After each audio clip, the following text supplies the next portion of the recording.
Friend circle রূপগঞ্জের আয়োজনে বৃক্ষরোপণ ও বিতরণ কর্মসূচি পালন করা হয়েছে। বিস্তারিত দেখুন ডেস্ক রিপোর্টে।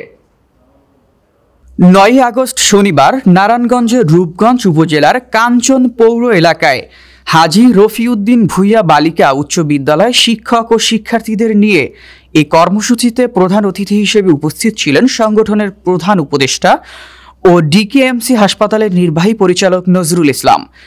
এতে প্রধান আলোচক হিসেবে বাংলাভিশন ও দৈনিক ইনকিলাবের সাংবাদিক খলিল শিকদার, সংগঠনের সভাপতি মেহের উল্লাহ মিয়ার সভাপতিত্বে ও নাগরিক টিভি ও দৈনিক খোলা কাগজের সাংবাদিক মাহবুব আলম প্রিয়র সার্বিক ব্যবস্থাপনা ও সঞ্চালনায় আয়োজিত বৃক্ষ বিতরণী উদ্বোধন করেন ৭১ টেলিভিশনের সাংবাদিক রিয়াজ হোসেন খান।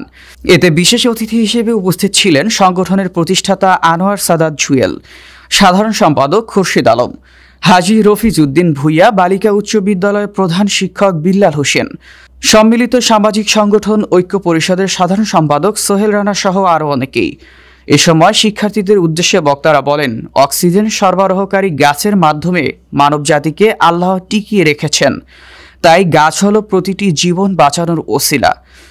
পাশাপাশি ফুল, ফল, কাঠ, ঔষধ, সুন্দর পরিবেশ রক্ষায় গাছের বিকল্প কিছু নেই।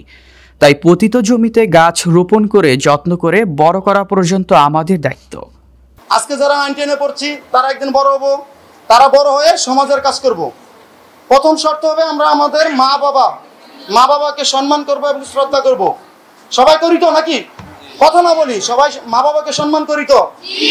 যখন আবার বড় হবেন, বড় বড় স্কুল হবেন, এখান থেকে কেউ ইউনো হবেন, ম্যাজিস্ট্রেট হবেন, তখন কিন্তু মা বাবাকে অনেকে সম্মান করে না।